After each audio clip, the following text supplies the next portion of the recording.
பாளையருவாளால் தன் மகளை நெஞ்சுகீறி ஈரக்குல தாமரக்காய் எடுத்து வைத்தார் மாயாண்டிக்கு. மாவோடு கொடியோடு எடுத்து வைத்த மாவோடு கொடியோடு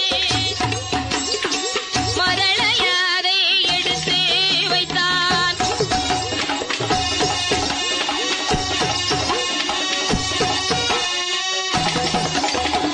ஈரக்குல தாமரக்காய்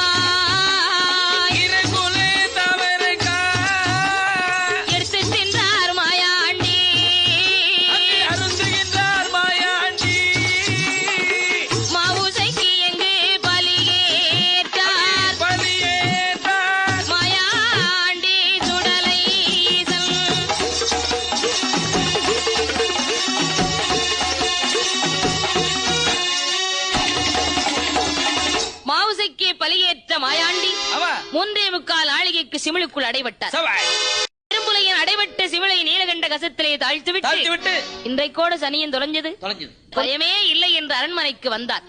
பெரும்புலையின் மனைவி புலக்குடியாள் நீலகண்ட கசத்திற்கு தண்ணீர் எடுக்க வேண்டும் என்று வந்தாள். அந்த கசத்திலே வந்து தண்ணீரை கோரும்போது நீலகண்ட கசத்திலே தாழ்த்த அந்த சிமிழானது செப்பு குடத்துக்குள்ளே வந்து விட்டார். சாதம் வைத்தாள். பெரும்புலையின் ஒருவாய் சாதம் கூட எடுத்து சாப்பிட்டிருக்க மாட்டான். குடத்துக்குள் இருந்த செமிழானது துள்ளி எழுந்து வெளியே வந்து விழுந்தது. பார்த்தான் பெரும்புலையன், ஆஹா சண்டாள தேவாத இங்கு வந்து விட்டானே. 2.25 நாழிகை கழித்தது, சிமிழ் அது வெடித்திட்டது.